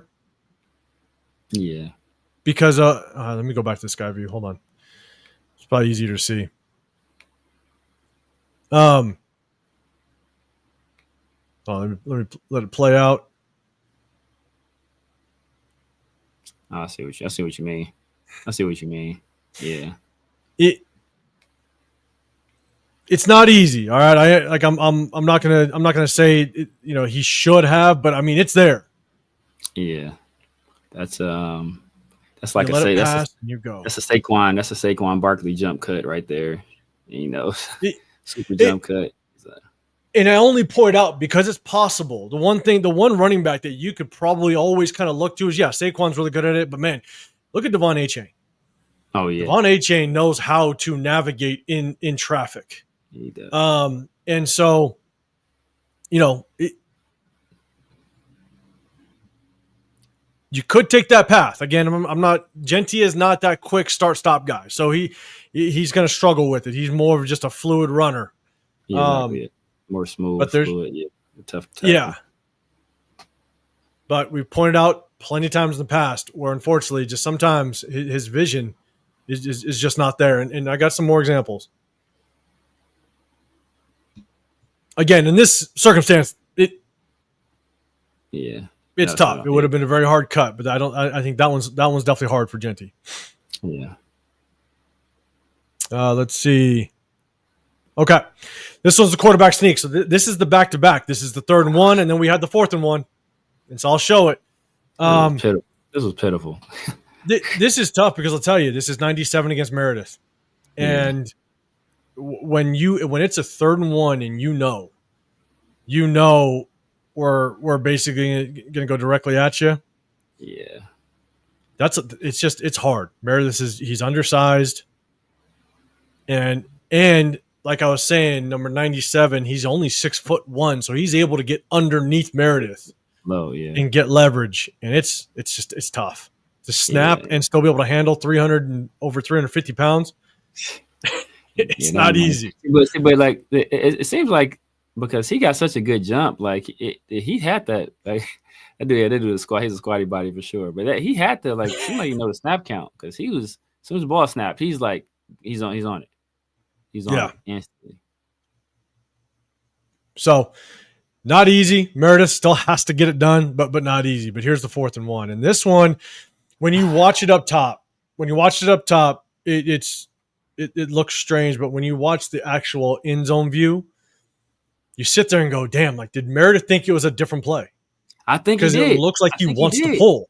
Like he was pulling, and he ran Wow. right into Parham. Like, it looked like he was pulling. So I thought the same thing. I was like, he's not even like attempting to drive on that play. It looks like he was trying to pull. I mean, you'll see it here. It's like he wants to pull. Yeah. And like, even the look afterwards, is like damn, like what happened? Like, it's not even not a look of like, it's a look like what happened on this play. I thought it was something else. And I gotta believe it's him, because if you look at the rest of the offensive line, like, he was the one that either he just didn't understand the play call, didn't get the right call in, because everybody else just power run blocks. Yeah. So, man, I don't know. Like, he wants to get out. So, yeah. I don't know. Ultimately, obviously, on him, but I have no clue what the communication was. That's just bad. Yeah, bad, but even so, this early in the game, I go from start to finish. Why the hell are we going for it on our own 34-yard line? Yeah. On 4th and 1. Especially after the way you just got stuffed on 3rd and 1, it's like, all right, man, just punt this thing. It's not our time. Punt this thing. Like, punt the goddamn ball away. Yeah. I don't know. And even on 3rd and 1, man, I put just Geno, go with a heart. I mean, I know it's probably tough because it's we're not in, even though we're at home, we're not in friendly confines. But like, use a hard count. Don't let them just get that kind of jump on you. And then Jeanty has to hold the ball, man. Like, I don't care if it's 4th down, bro. You gotta hold the ball. Ultimately, it didn't matter much. It didn't matter much because it was, they were giving up the ball deep in our territory anyway. But hold the ball, bro. Yeah, 100%. Take care of the football. But fuck, not good. Not good at all. All right, here's another run out of Jeanty again. We're going to go through the whole thing. A Jeanty run down this sideline, and I'll tell you, to me, I felt like there was a cutback lane. It was. He could have bent it one more time to the right, to the left. He just wanted to run this guy over. Man. One more move. Off to the races. He's out of there. He's out of there. He is out of there. Yeah. And it's clear. Yeah. And look, and Bayard already proved later on, Bayard can't tackle him one-on-one. So, like, look, you'd only have Bayard to beat. Bayard is he probably can't tackle him. So, that's a long touchdown. And you already know you have Jacoby Myers outside as a blocker. He's going to try to press anything back inside. You get that handoff. Jacoby's in perfect position. You bend this thing outside, and you're off the races. You're gone.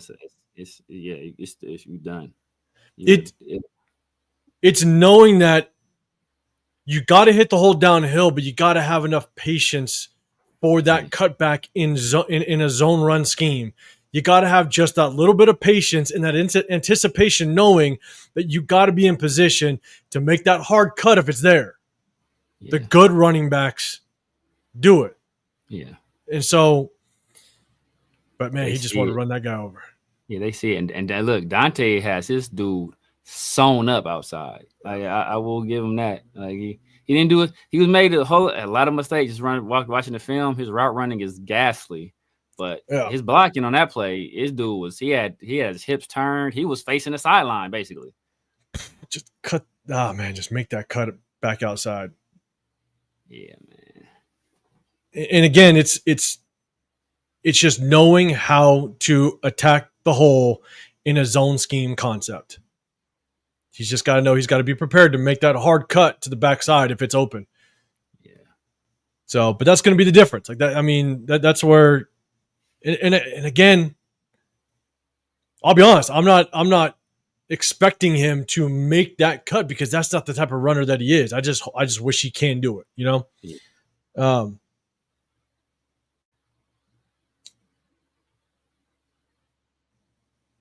All right, another run by Jeanty. Good bounce outside. Yeah. I'd like to see him again. Good run. A lot of these, like, again, look, offensive line, they're basically getting him to where he's untouched 5 yards, into the second level. So great job by the offensive line. The offensive line is doing a damn good job up until this point. And so this is a good jump cut by Jeanty. Just kind of get outside. Gets outside. Good job. Bends it back inside. But here's the thing.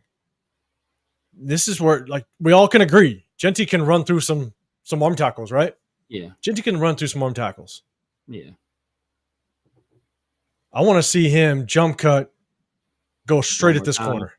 Yeah. No, just run straight at the corner.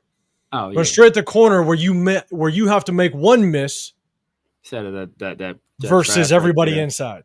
Yeah. Like, yeah. Take the path of least resistance. That's just all that space out there. Are they going to go ahead and move that comment? Oh, my bad. I always do that. My bad.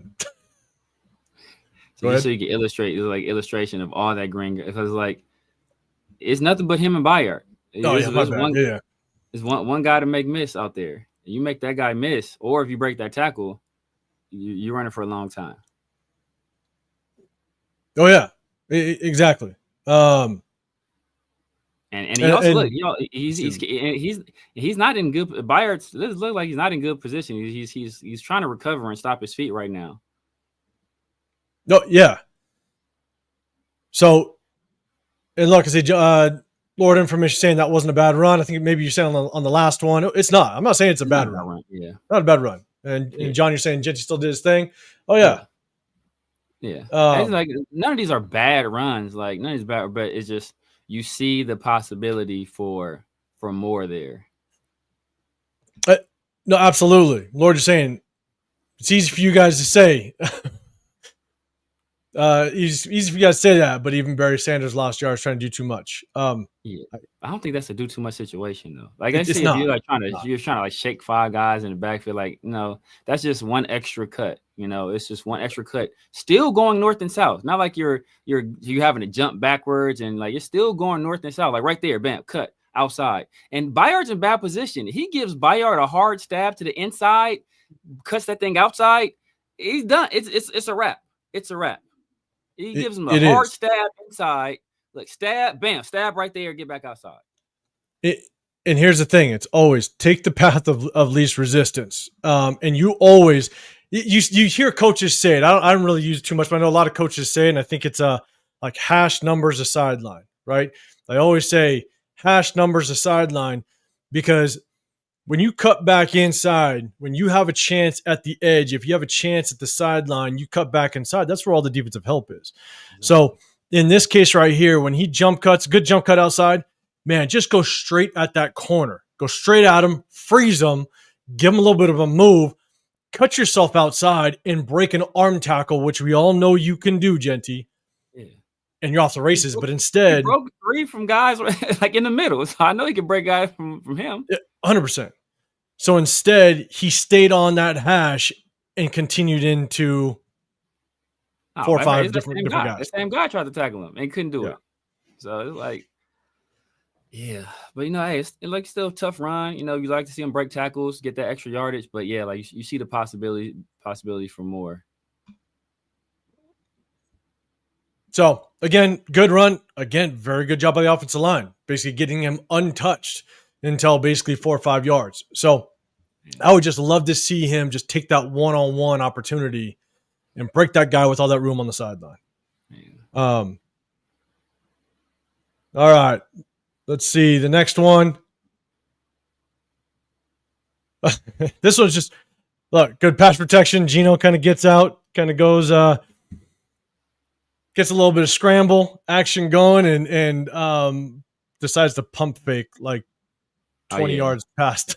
Hey, you know what? You'd be surprised how often that works, though. I know.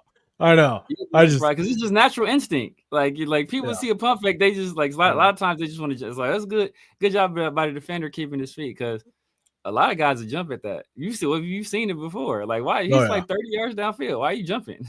Shit, I'm sure I probably fell for it at some point in my playing days. But good pass protection. Way to kind of get out the pocket, make a play with your legs, and throw a little pump fake out there. Yeah, and don't take a big hit either. That's also maybe some of y'all wish you did take a big hit though. So, right. And then Rock, I see it. Why is Jeanty so truck happy? I think it's the natural. Again, this is just me speculating, but I think it's the natural instinct of when he was in college, right? You get into a habit of just knowing I'm going to kind of cut back into, I don't want to say cut back into defenders, but he's been such in this habit with his vision that he can just break arm tackles left and right that it's become a habit. Yeah. I just hope he kind of gets in that habit of just take the path of least resistance. Yeah. Exactly. But I think he's in the habit because of college. Is this the touchdown, Jeanty? Yeah, this is the pass to him. Yes, it was good. And look, once again, he breaks the arm tackle. Yeah, and here's the thing: is we also saw a lot of, not a lot, but we get Jeanty finally in the pass game. So now for future games, the defenses that we're now going to have to face, they're now going to know, oh shit, they're going to use Jeanty out of the backfield. But we also ran a lot of screens. We ran a screen with Jacoby Myers. We ran screens with Brock Bowers, something that we have not seen in previous games. So now we're starting to see the screen game a little bit. Yeah. I'd like to see Jeanty get in the screen game a little bit. But just showing this threat is now going to be one more thing that the defenses are going to have to prep for. So, but great motion. It's great design. Yep. That's great design right there. Because that motion, that motion by Trey Tucker holds this linebacker just enough. And see, so they're in man coverage, right? Yep. So that linebacker probably has Jeanty in man coverage. Yep. But they're betting that Jeanty is going to beat him to the point outside, so it's cleared out to that side. Essentially, it's cleared, and this linebacker has to just hesitate enough, just in case this handoff does happen. Yeah, and that just allowed Jeanty just to get that extra yard that he needed. Yeah, and walks right in. Gotta love it. Yeah, gotta love it. Finally getting him in the passing game. Yeah, it's nice. There's a little bit of split zone action. So you got Jeanty. I'll run all the way through. You got the sky view, and then I'll go in zone view as well.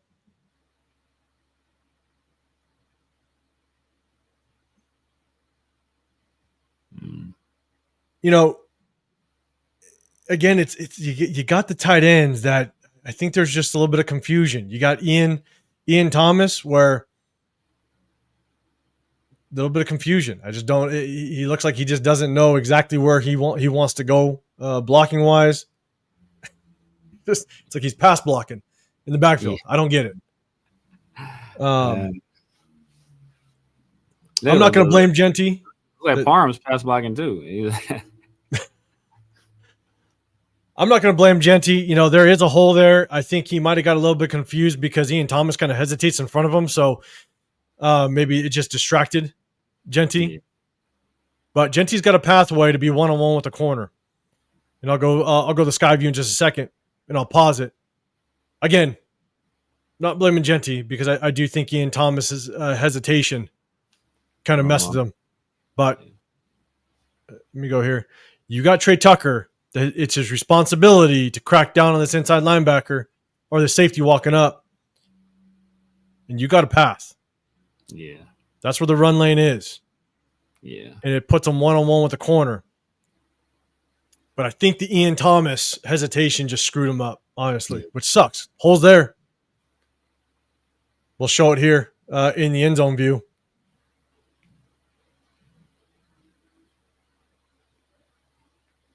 Yeah, our tight ends have been rough in the run game.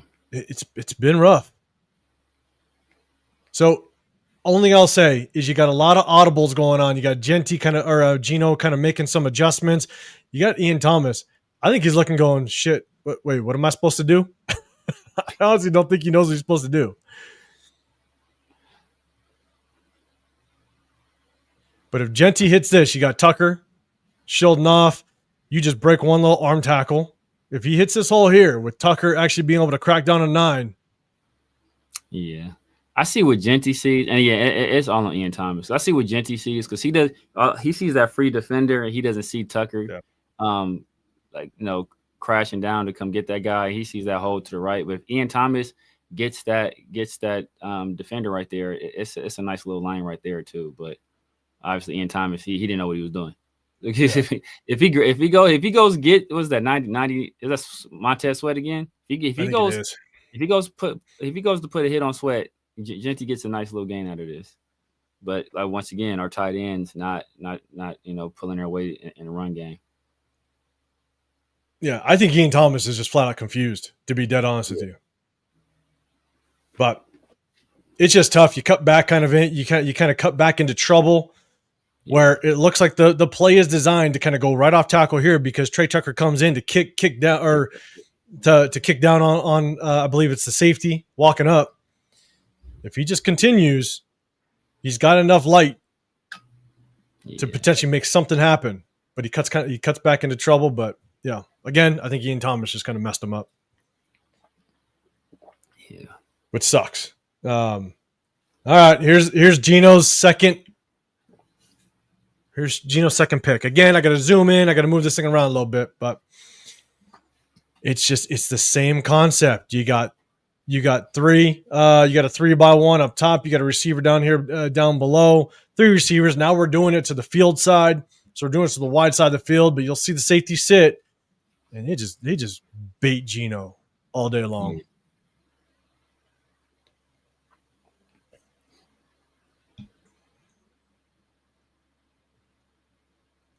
Is that Dagger? Is that what they're running? Is that Dagger? Wait, yeah. It's basically it's a modified Dagger concept. This could be more of like a tiered concept, even more tiered or flood concept because you got the 3 levels.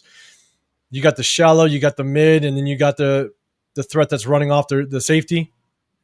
Yeah. But the safety just sat and waited for it. Yeah. Again, it's like anytime we went into a trip, so 3x1 type of formation, safety just sat, waited for any dig route come his way. We'll play it through one more time, and Geno's just got to see this. Are they? Is that is 44 is the middle linebacker? Right? Is that like are they in a Tampa too? Got a lot of depth. I don't know. It's almost like a modified Tampa 2 because that safety sitting where that middle linebacker should drop in a Tampa 2. Yeah. And whenever you drop in a Tampa 2 like that, you're basically looking for any inside cut route. So that's what 31's essentially doing. Yeah. Oh. Geno's got to see it, though. Yeah. He's got to see it. C-Pull with the super chat throwing it out there. Appreciate it.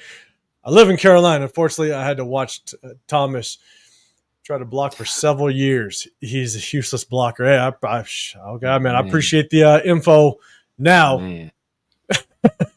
Exactly, right after the fact. Man, that's tough. That's brutal. All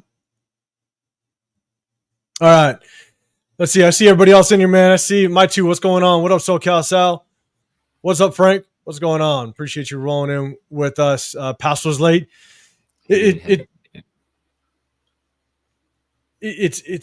a late. You definitely want to hit him on the break without question. But man, that safety was just waiting for it. Waiting. Yeah. He caught him the same. Like caught him with his hand in the cookie jar again. Yeah. But that's on Geno. But I don't know because it looked like Jacoby. I don't know what Jacoby. He doesn't flatten that rod out. If he flattens it out a little bit more, he might. He's not. I don't think he gets the catch, but he might be able to break it up. He crosses that defender's face instead of like running. See how he's like. He looks like he's drifting a little bit. And to who was it? To Frank Weber. To his point, I mean, if you're going to throw that, 100%, you want to throw it on the break, because if you throw it on the break, that means Trey Tucker is still holding number 31. He's still holding him in place. Yeah. So I'll kind of try to pause it. If you throw this thing now, right there. You still got Tucker holding him in place. Yeah. Or, but, I mean, it's just that second.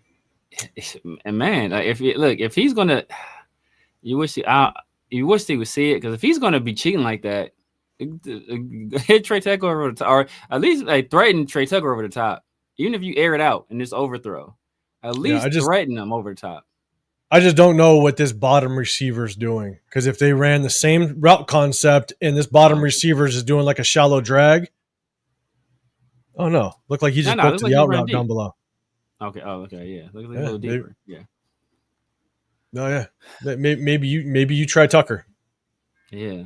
At least throw it. Like, if you air it out, just throw it deep, because you see, exactly anytime. Look, like they say, you got a guy like Trey Tucker. If they're even, I'm leaving. You know, he ain't Bayard's like a 4.6 guy.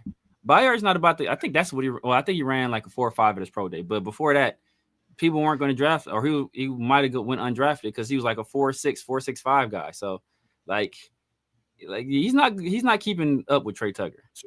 So I can't remember, again, guys. I got to like zoom in and maneuver this thing.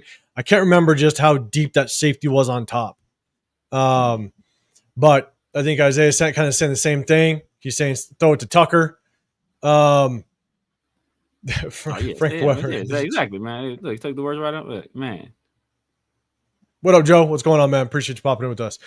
Yeah, if I remember correctly, that safety, I don't remember exactly what that safety was. Again, I got to zoom in. But either way, it's a late throw by Geno. Tucker was holding that safety, number 31. The lane was there, but it's just a late throw by Geno. But depending on where the safety's playing, Geno could air it out a little bit. I think the pass protection was actually there for Geno to take a deep shot if he wanted to. Space Beast saying, can you show this from the All-22? Can't. We've tried. Yeah. That's what we did, and YouTube decides to shut us down. So we can't. Unfortunately. Maybe I shouldn't say that out loud if YouTube's listening. NFL ain't making enough money as it is, I guess. I know. So, all right, here's another Jeanty run. So here's Jeanty's touchdown run. I'll tell you right now. One? Yeah. This is the big run. Meredith get beat on this one too. He gets beat. No, so it's nice. He gets. I'll go side or the end zone view. He gets a good jump in position. The guy backdoors him. Yeah, he gets a good jump in good position. But yeah, the guy ends up this guy. But yeah, this is basically an untouched touchdown by Jeanty up until that defensive back trying to get him. I mean, that's a hell of a job by the offensive line. Yeah. Who's that big? Hey, look at JPJ. Look at JPJ out there. He's gonna run his ass into a concussion. He needs to slow down. God damn. Hey, that's how you do it. That's how you solidify your spot, Jackson. That is. Hey, that was excellent. You got Dylan Parham that gets out to his block. He does a good job, try to help Meredith just a little bit with the hand, then gets to the linebacker, gets enough depth onto the linebacker that actually blocks that helps him and blocks out 44. I think it's Sewell, the middle linebacker. Look at that big man moving, man. Hey, look at the stride on that big fella, man. That's an athlete right there. And I mean, shockingly enough, I mean, JPJ is the only one that doesn't get a good block on this guy because he's supposed to get the Sewell. But again, Parham does a good enough job to get depth on his block to block out Sewell as well. Yeah, he takes out. It's a hell of a job by the entire offensive line. And Jeanty does his job by making the last man miss. That's what they say. That's your job to make at least one man miss as a running back. Oh, God, come on. Let's see. All right. Here's Gino Smith's last interception. I'll tell you, bad throw by Geno, but just an even better interception by this defender. I mean, he nice. is nasty. There's Jacoby at the top of the screen. Here's the corner. Just follows Jacoby's hip. Throws a little bit behind. Yeah. That's a nasty interception. Yeah. This man. But Geno, it's just a bad throw. I tried to get the end zone view, but it was hard. But Geno's late, and he's got to put it more on the sideline. Yeah, it's just behind him. Yeah. I mean, I'll go back to it. I mean, Jacoby, he's got room. He's got to step on that defender. It's just behind. That's a sick interception though, man. That is sick right there, man. That is sheesh. That's nice. Yeah. I can't even hate him, dude. That is he did what Dante Thornton should have did. He did what Dante Thornton shit. And I have that too. And I'm gonna get to Dante Thornton's I guess drop pass, but yeah. We'll look at that mid-air, as well. Turn, protect the ball, through hitting the ground. He probably played some receiver at some point. And when we get through all this, we're gonna show the field goal a little bit. We're gonna kind of get through this real quick. Kind of show this is a Jeanty run again, a little inside zone action. So good run. All right, we're not taking anything away from the run. Hell of a job by the offensive line. Yeah. But I want to see just better vision by Jeanty. God, if Jeanty's able to just kind of, I can rewind a little bit. Yeah. Brock's coming in his view to kind of take this guy out. Just cut off of Brock. Takes that inside. Yeah. And he just runs to trouble. I'll go end zone view as well. O-line, great job. Basically getting Jeanty untouched until the second level. I mean, the offensive line did a hell of a job. Yeah. Like he's what is it, 10 yards downfield before he gets touched? I know. That's beautiful. That's beautiful, man. Way to bounce back, the O-line. Unfortunately, we all know what happened, but way to bounce back. Yeah. And look at the difference that having a guy like JPJ in there makes.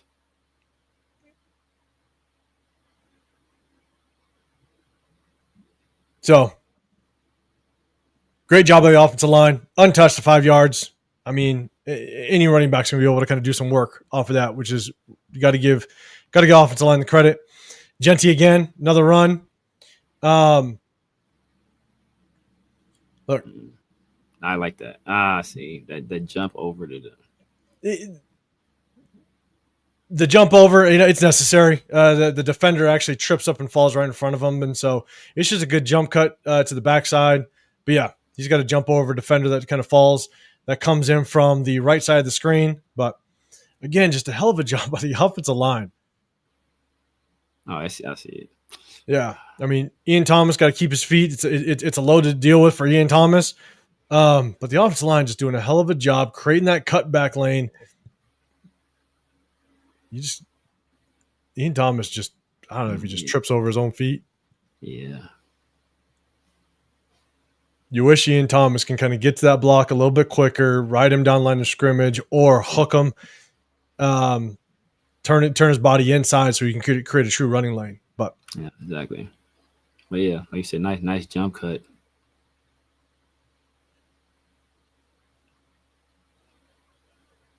Ian Thomas just got to keep his feet. Again, it's tight ends, unfortunately. Here's a good screenplay, and this is where where JPJ kind of gets out and open. And I'm telling you, like JPJ and just his Superman blocks. This kid, you wonder why he's got so many concussions. Yeah. So JPJ just kind of pulls and gets out in front, and he just dives. Like, oh my God, that dude! He loves what he does. Man. He does. What he does. I mean, I love it, but Jesus Christ, man! Like, yeah, you be careful, man. Yeah, you already got to cut. That's why he got that big old the big old dinosaur helmet. Like he has like a helmet on his helmet in the front. I mean, he launches himself. I don't think I've ever seen an NFL lineman literally just launch themselves at defenders. I mean, he he leaves both his feet. Like that is that's not a technique any offensive line coach is going to teach you to just lay out into a defender. Like it's just, you'll wonder why he has so many goddamn concussions, man. Just watch him. He lays out. That's wild to me.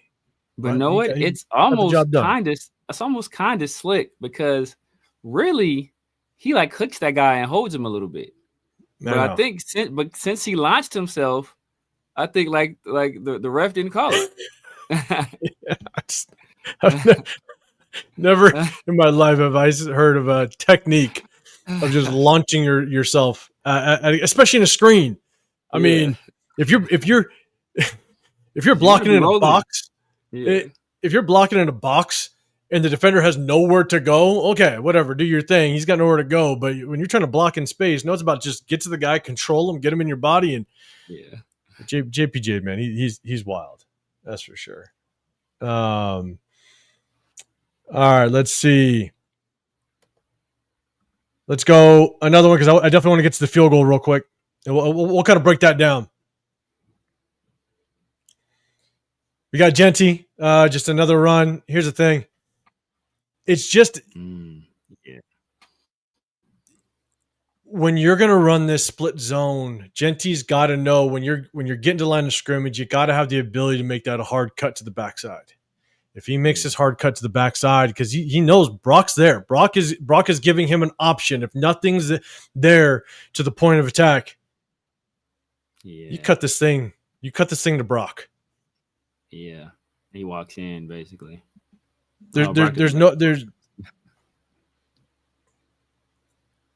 But he cut away from he's just got to know.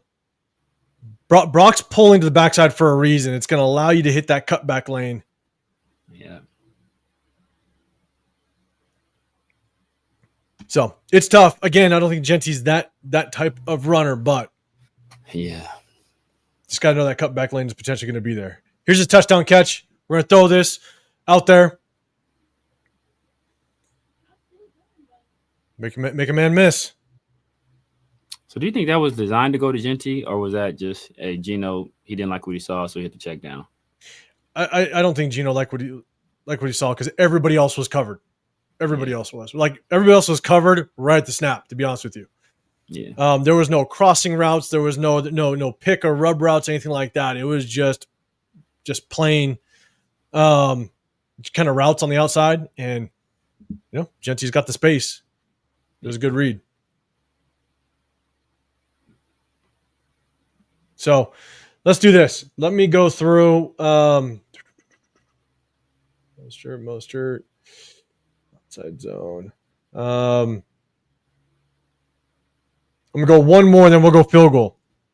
And we'll kind of break down that field goal. Here's the thing. A lot of times, even though Jeanty gets kind of stalled up, looks like the offensive line just isn't doing a good job blocking, we also got to understand that it's a numbers game when you talk about not just the pass game, but also in the run game as well. On this play, Brock Bowers, he's gonna motion out at this. He's gonna motion out, which is gonna take. Let me kind of run this through. Number 9 comes in the box. Brock Bowers is gonna fly to the other side, right, and it's gonna take 9 with him. But even in the box, we're still completely outnumbered. And so even though it looks like, damn, the offensive line sucks, they don't know how to block. You got basically 1, 2, 3, 4, 5, 6. 9's going to exit the box when Brock goes into his motion. You got 6 blockers versus 1, 2, 3, 4, 5, 6, 7. We're outmanning the box. Jeanty gets stood up by the middle linebacker. You just got to know sometimes we're just outmanned.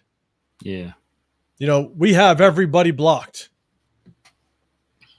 We got, man, hat on a hat. We're good here. But because we're just outmanned in the box, Jeanty, now it's on him to potentially try to make that play. But it's hard. It's hard against a good middle linebacker, and he gets stood up. So as much as we look at it, watching the game, we're like, damn, offensive line, you suck. No, we're outmanned in the box. It still looked like Jeanty made the wrong decision there, too. But. So I tried to get the end zone view. Sewell just made a very good play. He's basically hidden behind this matchup here. Yeah. And he waited for Jeanty to commit. Yeah, but know what? See, that's the issue, because that's the same thing like the play we talked about versus the Commanders. That's the same thing that Bobby Wagner does.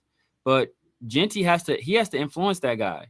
He has to make him commit, and then take the other hole. He has to know where he wants to go. Yeah. He's letting the other guy influence where he goes instead of honestly, the other guy.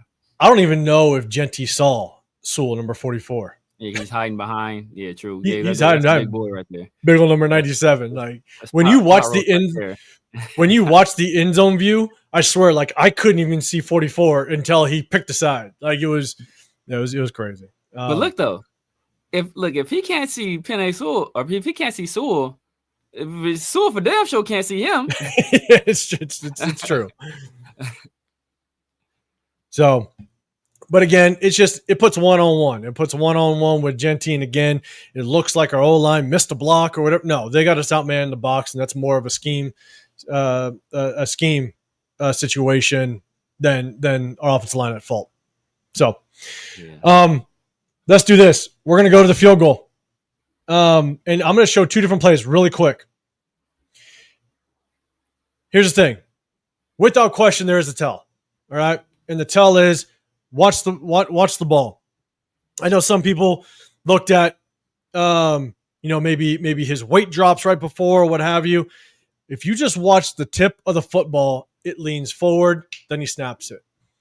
It's subtle, but it's there. He leans it forward, then he snaps it. Yeah. It's subtle, but it's there.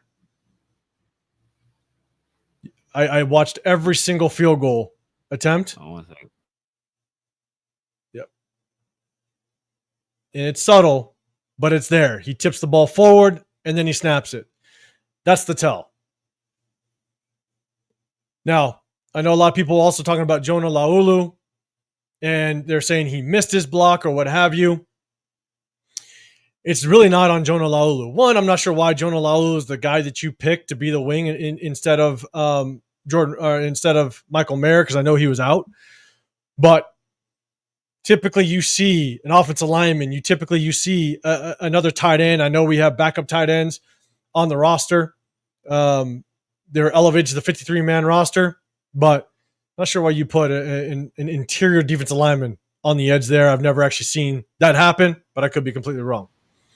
But that is the tell. I watched multiple snaps. Now, here's the one that actually got blocked.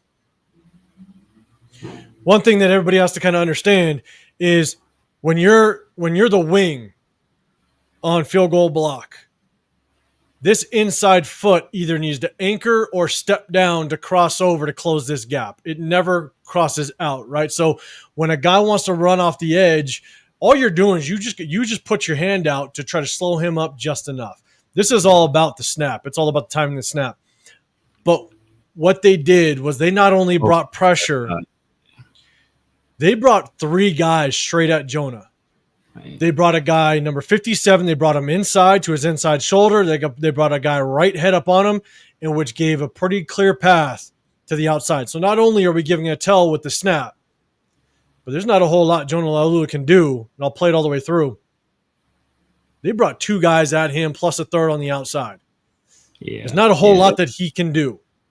Yeah, look at right of center. There's 6 guys over there. There's 6 guys over there. It's 4 guys on the left. And he has to anchor this inside foot. You do not step outside and create a gap on the inside lane. So there's not a whole lot that he can do. But in addition to that, it's just a good scheme. Because at the end of the day, they're lined up on the left hash, which means Daniel Carlson has to kick that ball just on the slightest angle to the right. And every inch matters in field goal block. And so they're lined up on the left hash. He's got to angle this kick to the right. They bring a ton of pressure. And there's not a whole lot that Jonah Laulu can do. He's got 3 guys coming. He's got to anchor this inside foot. He's trying to get that outside hand to just slow that guy up enough. But he just gets a damn good jump on it because of the snap. Yeah, because he can't. No, it's the most dangerous man situation. And that guy outside, unfortunately, he's the least dangerous guy because you can't let somebody get a clear jump with a direct line to the kicker. Not At on least that, not that on your outside, inside. yeah. So at least that guy has to go outside of you. Yep. Because if he tries to grab that guy, then 47 or 9, they got a direct path. That is a without question, just a damn good jump. And look, I'll show the snap again. Watch the ball. It's just that slight tilt on the front, the front tip of the ball. It's a slight tilt forward, and then he hikes it. Yeah. That's it. That's the tell. And So timed perfectly too. I know it's tough, man. LS, man, I appreciate you becoming a member, man. I appreciate you, without question, man. Appreciate you becoming the member to the channel, man. It's awesome. Yeah. So we're gonna kind of go back to the big screen. Look, at the end of the day, guys, we appreciate it that's rocking with us. Offensive line did well. I wanted to show a little more of the pass blocking. They did a very good job in pass blocking. They did a good job when it came to the run blocking. Damn near, I don't know what the stat is, but at least probably 50% of Jeanty's runs, he was untouched the second level. Yeah. And so you got to give the offensive line credit. Same with Mostert. Mostert averaged 16 yards to carry. Like he averaged 16 yards to carry. So the offensive line was doing work. Yeah. And real quick, just as DJ, is there any way that they can adjust for that overload pressure? You got to fix the snap.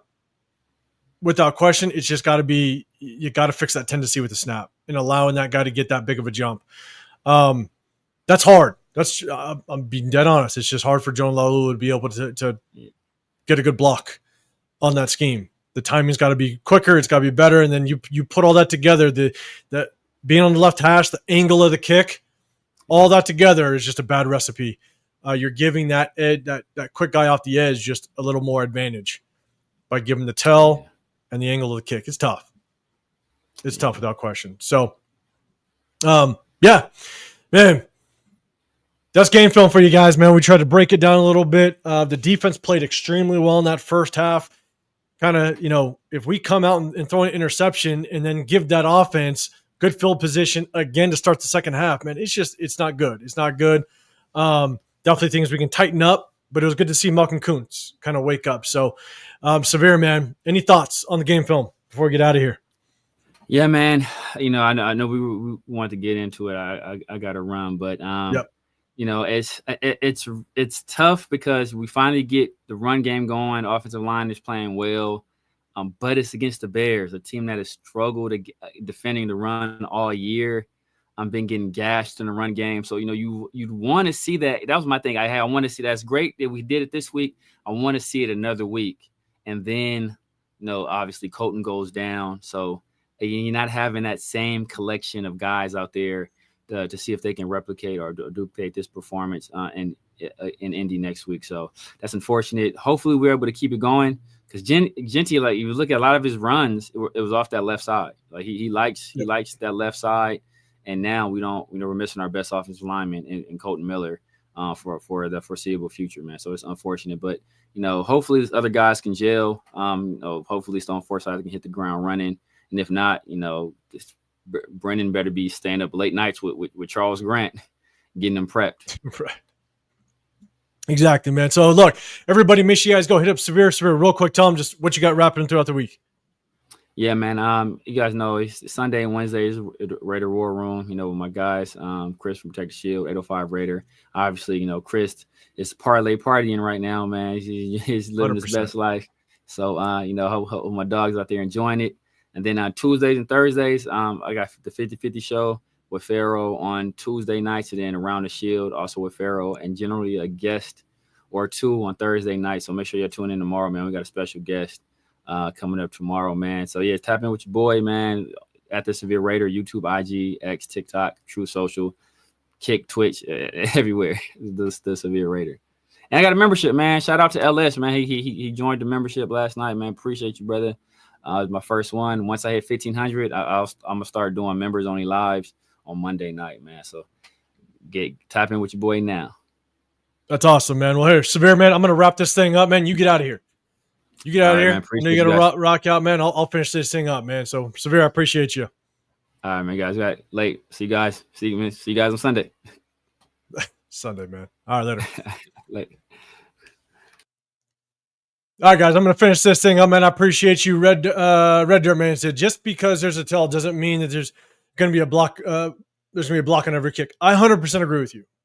100% agree. Just because that there's a tell that's not necessarily an excuse as to why they blocked it. So I'm with you. It just does give defense a little bit of an advantage, right? But at the end of the day, you still have to execute. You still have to make sure that at the end of the day, you're still executing in all other facets so that even just the smallest or slightest tell doesn't hurt you, especially in that type of situation. So I'm 100% with you, man.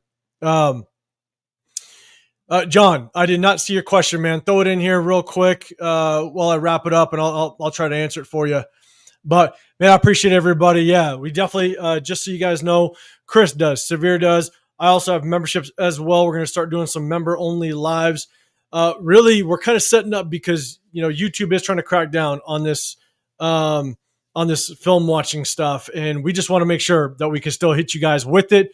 We want to make sure that we can still provide with you guys with some of this content because, look, at the end of the day, if YouTube don't like it, they basically just take the video down, unfortunately. And so we definitely don't want that to happen, but we definitely want a way to still be able to provide you guys with some of the film breakdown because I think it's crucial. It's crucial just to kind of seeing really what the game showed. And sometimes this is why coaches watch film. This is why players watch film, is because when you see it initially, sometimes you miss things, but going back and breaking it down can definitely paint a more real picture as we kind of break it down. So, but yeah, John, we're going to kind of get out of here, but yeah, shoot that question out real quick if you still got it, and I'll see if I can address it. But as you guys know, I'm 805 Raider Real Talk Raider Nation. That's my channel. We go live in the Raider War Room on Wednesdays as we break down game film.